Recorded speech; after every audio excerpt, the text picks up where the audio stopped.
Tantor Audio presents The Ingenious Mr. Pyke, Inventor, Fugitive, Spy, by Henry Hemming, narrated by James Langton. The fact is, if I may put the point in a somewhat comical way, that I have been literally attached by God to our city, as if to a horse, a large thoroughbred, which is a bit sluggish because of its size, and needs to be aroused by some sort of gadfly.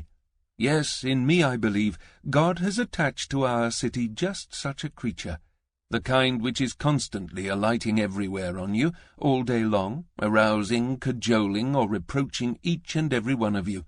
You will not easily acquire another such gadfly. Socrates, in Plato's The Defense of Socrates. Introduction. February 1948. Mrs. Hopkins, the daily help, knew very little about the man who had taken rooms on the top floor, so she was unsure what to make of the note on his door. She could tell you that his name was Geoffrey Pyke.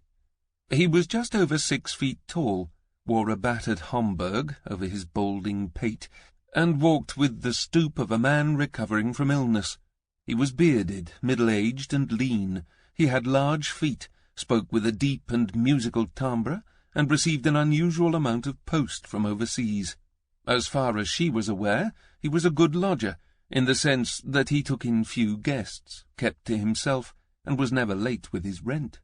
But like most of those who encountered this man, or heard stories about him, from the fellow residents he passed on the stairs of this boarding-house, all the way to the King of England, Mrs. Hopkins was never really sure who he was. By the time Geoffrey Pyke had moved to Hampstead, shortly before the end of the Second World War, he had collected an unlikely set of lives. Over the past 2 decades, he had been described as everything from eccentric genius to war correspondent, jailbreaker, best-selling author, educationalist, speculator, mass observer, advertising copywriter, political activist, military inventor and scientist, while for those in MI5, the British Security Service, Pyke was thought to be an undercover Soviet agent who had gone quiet in recent years. In each of these descriptions there was, it would later emerge, at least an element of truth. The note on his door was brief: "Please do not wake me." Given the appalling weather outside, this was not surprising. London was caked with snow, and with so many Londoners unable to get to work, Pyke's decision to sleep in was understandable. But Mrs. Hopkins was confused by his curtains being drawn well into the day, while his lights remained on, as they had been since her arrival that morning. Something was not right. At around midday she knocked on his door. Nothing. And again. Perhaps she shouted his name before trying the handle, only to find that the door was unlocked. As usual, his room was a mess, a papery metropolis of maps and journals, newspapers, statistical compendiums, letters stamped with the words "most secret," and heaps of notes, many of them on feathery paper, topped with a tropical blue government crest. His bed had been propped up at one end, an attempt to improve his circulation, and elsewhere Mrs. Hopkins took in the familiar sight of tabletops, shelves, and sections of floor, buried beneath strata of sardine tins, biscuit packets, ashtrays, copies of the Times and the Daily Worker, an occasional dunning letter, cups of lapsang souchong, half-empty bottles, and more of that note-paper, cobwebbed with his spidery handwriting. At last she saw him. He was stretched out in a chair by the window, arms loose by his side. His beard had gone, and for once he looked indifferent to the world. Next to him there were 3 sealed letters and a sheet of paper bearing a message. Outside, Hampstead remained blank with snow, and nothing much moved. In the wider world, soldiers were still returning from war, while refugees tried to make their way home. Society was rearranging itself after 6 years of armed conflict, genocide, and upheaval.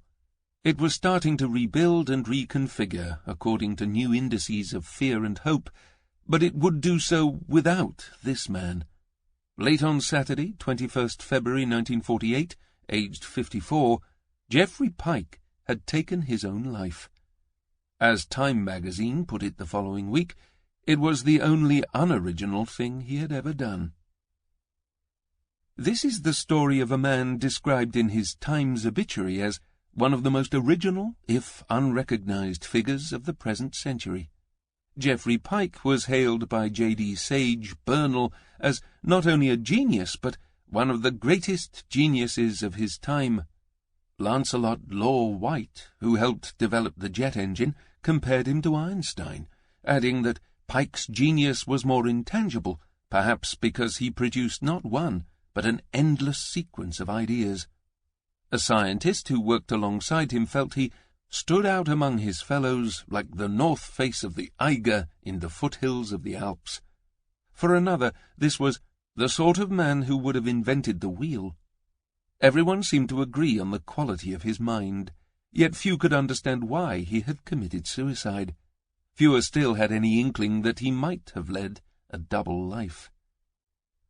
During the Second World War, without any military background or relevant qualifications, Geoffrey Pyke was appointed Director of Programs at Combined Operations.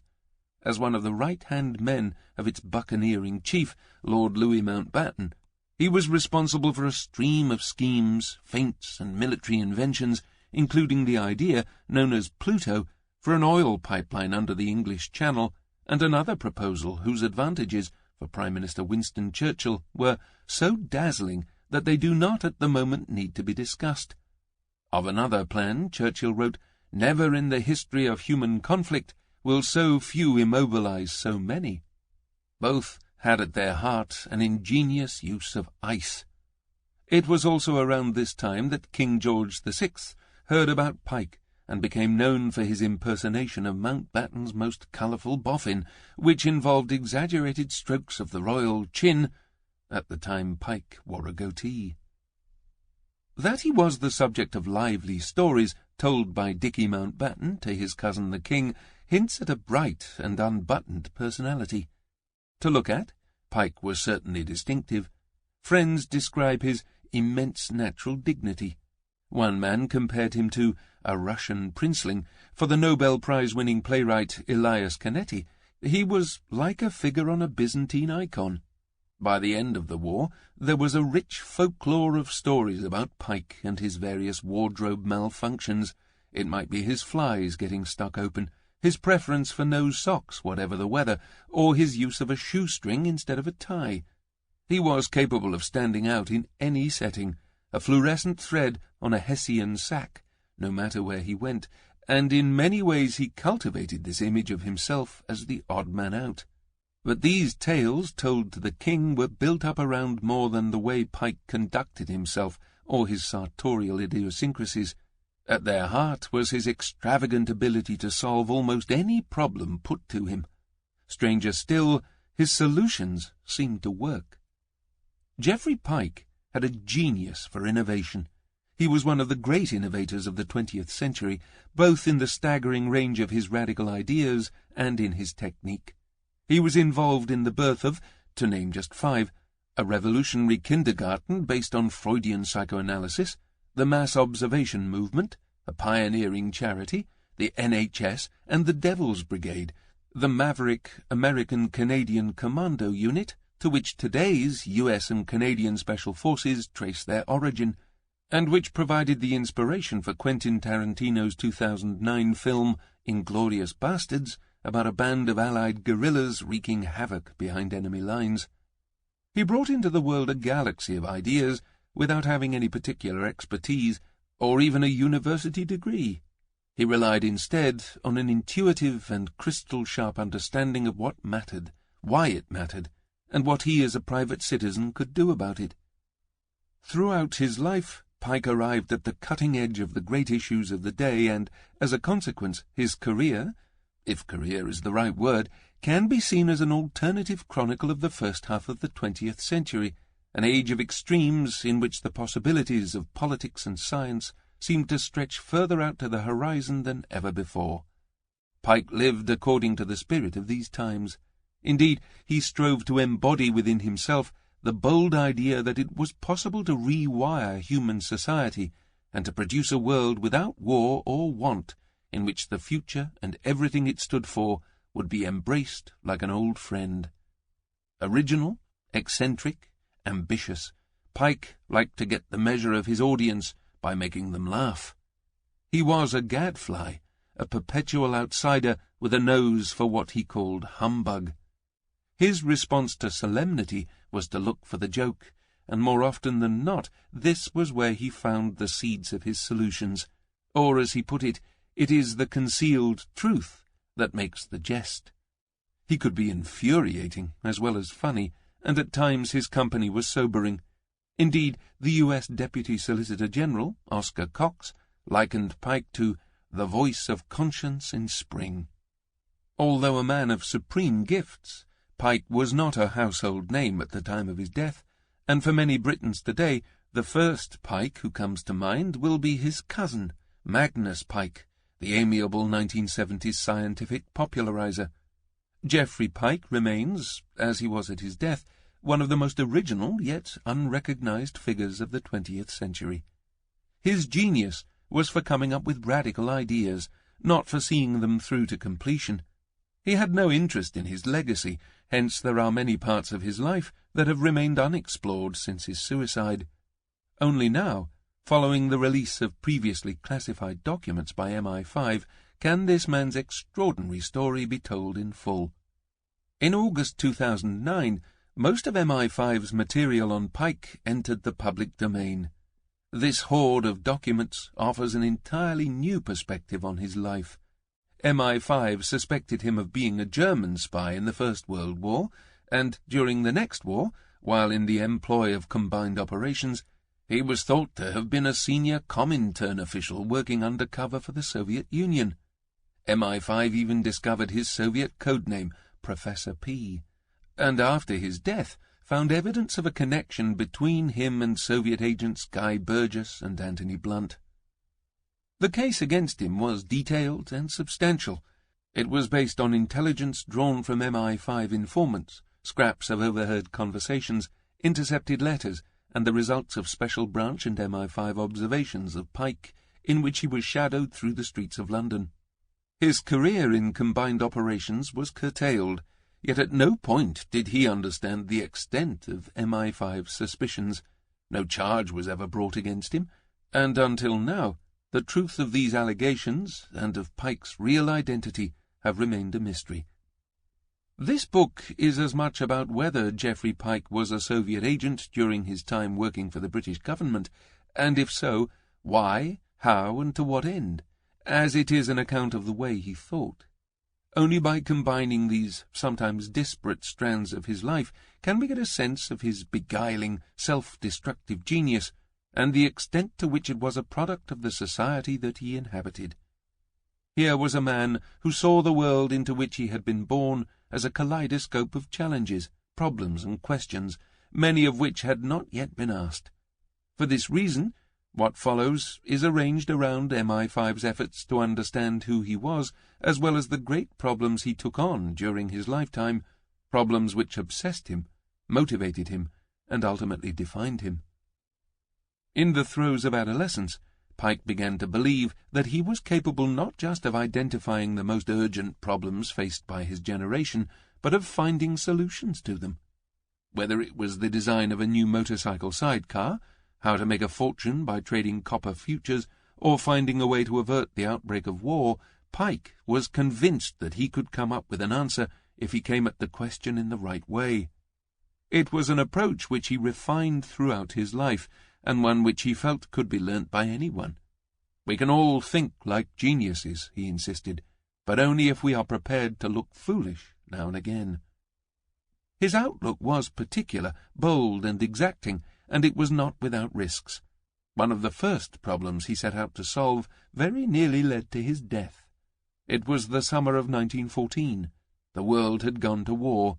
Geoffrey Pyke was a 20-year-old Cambridge undergraduate who found himself drawn irresistibly to the impossible. Part 1. How to become a war correspondent. On 1st September 1914, Geoffrey Pyke left the offices of one of the country's best-selling newspapers in something of a daze. What he had just suggested to the news editor of the Daily Chronicle was so outlandish, so apparently silly, that he had given little thought to the possibility that it might be taken up. Now, as he made his way through the hurly-burly of Fleet Street, with bodies brushing past and the hum of horse manure buffeting up around him, he broke into a sweat. The thought jammed in his head was simple enough, that as a result of the conversation which had just finished, he might be taken outside a foreign jail before the end of the month, and shot. Gazing up at the soot-streaked palaces on either side of him, buildings which no longer impressed him as they had done earlier, Pyke wondered if he had made a terrible mistake. It had begun 2 months earlier, in July 1914, soon after he had finished his second year at Cambridge, where his abilities made him conspicuous, and he was thought to be extremely clever. Pyke was taller than most, and gangly, with a mat of dark hair set above a playful expression, someone who thrived under pressure and exuded the hard-won confidence of a boy who had been bullied at school before blossoming at university. After the excesses of May week, the dancing, the shows, and the sunny evenings spent ragging about, he had set off with a friend on a walking tour of Norway and Sweden. Like most of their contemporaries, neither one saw the recent assassination of Archduke Franz Ferdinand in distant Sarajevo as a reason to call off the trip. His companion was fellow Cambridge undergraduate Philip Sergeant Florence, breezy and broad-shouldered, who was 3 years older than him, half American, and had grown up in an eccentric household. Generally he was hardened to the quirks of others, yet at an early stage in their journey Sergeant Florence detected a change in his friend. If some people become a more cautious version of themselves in a foreign setting, Pyke seemed to do the opposite, and in this case Sergeant Florence was partly responsible. They had come to know each other through meetings of the Cambridge Heretics, a debating society that Sergeant Florence had co-founded several years earlier, and which was famous by then for its lively, free-flowing discussions. Recent speakers included the poet Rupert Brooke and the author G.K. Chesterton, and over the past year Pyke had become an avid member. For him the open-minded rigour of the Heretics' discussions was a revelation, and was a lifetime away from his miserable experiences at Wellington College, the militaristic public school where he had spent 2 unhappy years before Cambridge. It was also a tonic against the sadness of his life at home, where he was never really able to escape the ghost of his father, or the all-too-real presence of his widowed mother Mary, who liked to tell her 4 children that if she could swap their lives for that of their late father she would. Pyke's father, Lionel, had been a precocious barrister who took silk at the age of 38 before running unsuccessfully for Parliament as a Liberal candidate. He had become leader of the Admiralty Bar before his unexpected death at the age of 44 from a respiratory condition. Geoffrey, his eldest son, was 5 at the time. This was the defining trauma of Pyke's life. It left him reaching for father figures throughout his life, and at the same time it broadened the possibilities of his personality. He could fashion the memory of his father as he liked, and even then he was not left with a rigid template of how to behave. The loss of his father seemed to produce in Pyke a Herculean drive. He latched on to new ideas with enthusiasm, and none more so than those outlined in a sensational talk he had heard in Cambridge just days before setting out for Norway. The Cambridge Heretics had been addressed by the legendary founder of Futurism, Filippo Marinetti, in what was breathlessly described by the Cambridge magazine as one of the most amazing meetings Cambridge has ever known. Pyke had been aware of the larger-than-life Marinetti. Only a fortnight earlier he had included the Futurists' onomatopoeic sound poem Pont in a special edition of Mandragora, the undergraduate magazine that he co-edited. But this was the first time he had seen and heard the Italian in full flight. The effect was like that of a baptism. Marinetti's speech to the spellbound heretics, delivered entirely in French, but with such fluency, energy, and clarity that few failed to follow his every word, seemed to be a primal howl against convention, sentimentality, and the dumb worship of tradition. These were the targets picked off each week by the heretics. You might think he was preaching to the choir. What set his talk apart was Marinetti's underlying enjoinder to his audience to do more than attack the past. They should revel as well in the possibility of an electrified future defined by machines, speed, and the limitless potential of human agency. Only weeks later, in Scandinavia, Pyke launched himself at his new surroundings like a zealous disciple of Marinetti. Sergeant Florence would watch, bemused, as his friend ran up to farmers they passed and asked in puppyish German how a particular machine worked, why it was there, whether it could be improved, and, more often than not, if he could have a go. On one occasion, when the two hikers spied in the distance a team of Norwegian lumberjacks escorting logs downstream, Pyke jogged off to join in. Perhaps he felt there was a better way to move the logs, or maybe he wanted to improve his understanding of the lumberjack's technique. In any event, he was soon hopping from trunk to trunk, caused a log jam, and was almost drowned. Pyke was, by his own account, very young, and a firm believer that everything was possible till proved the opposite by oneself, and that the madder the scheme, the better the chances of success. The experience of being abroad for him seemed to slough off any vestiges of adolescent self-consciousness until there was nothing left but playful curiosity. It was in this spirit, in the Swedish port of Malmö, soon after the lumberjack incident, that Pyke began to run at full tilt towards the end of a quay. Ahead of him was the ferry to Copenhagen. Sergeant Florence was on board. Moments earlier it had begun to pull away. Still gathering speed, Geoffrey Pyke reached the end of the quay and jumped. It is a moment worth savouring. Suspended in mid-air is a bespectacled young man with a rucksack on his back. The sun angles down on his forehead, and the air around him is spiced with the tang of diesel fumes. Passengers on the ferry stare, faces presumably blank, as it is not yet clear where the parabola of his jump will take him. Pyke's leap out over the harbour waters was a typically bold and bravura move, the kind of impulsive act that would have made Marinetti proud. Without any way of knowing how far to jump or how high, Pyke had plunged himself into this uncertainty, conscious that every second spent dithering would reduce his chances of landing on the ferry. He was not assured of success, but the chance of it easily justified the small risk of drowning. Only when he had launched himself off the edge of the quay and begun to fly, could he realize, that the ferry was out of reach, and rather than land heroically on board, he fell like a dead weight into the scum-topped waters of Malmö harbour. Bobbing about, Pyke yelled at Sergeant Florence over the din of the engine to wait for him in Copenhagen. He took the next ferry across the Öresund and arrived in the harbour area of Nyhavn, popular with sailors and prostitutes, where he found his friend amid the purplish shadows of another glorious summer evening. In ways that neither could have foreseen, the complexion of their trip was about to change. Waiting for them in Copenhagen was Sergeant Florence's sister, Alex. Elfin, tall and dark, she too was a Cambridge heretic, and doubtless she spent the night bringing both men up to speed on what was happening in the rest of Europe since their departure.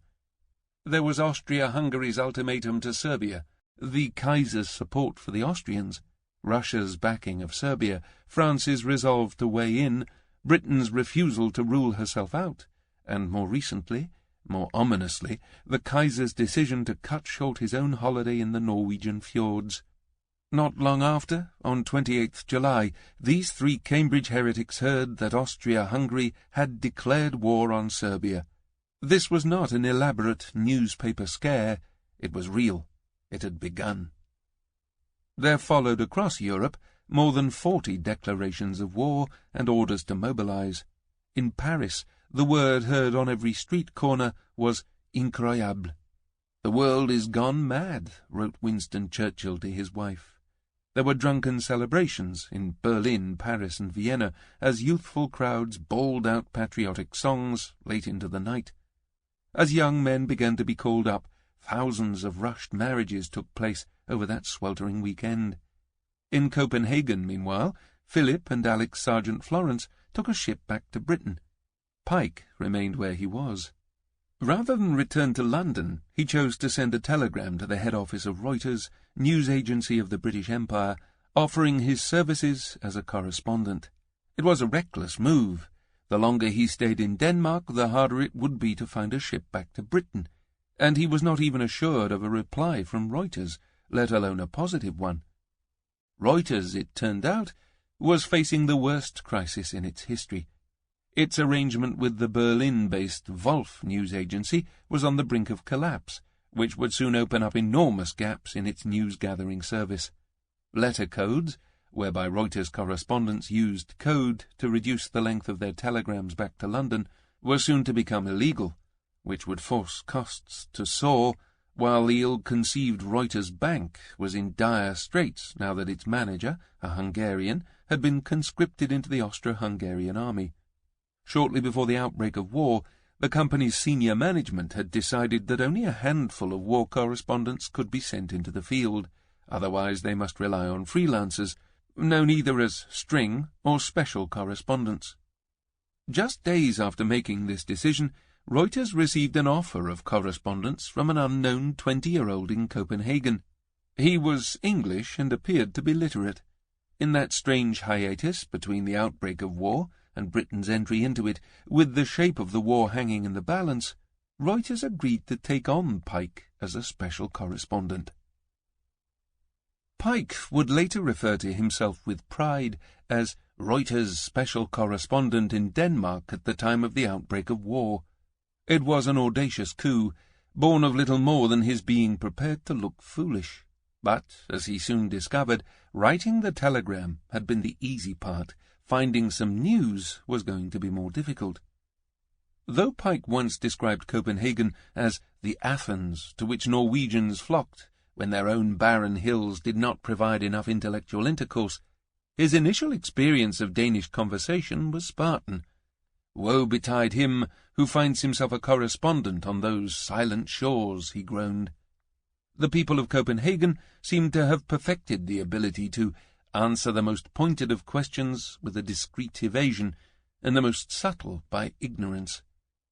Instead, he looked beyond the city for news, where he learnt that 4 German warships and a handful of U-boats had been seen to the south. Now he had the material for his first Reuters dispatch.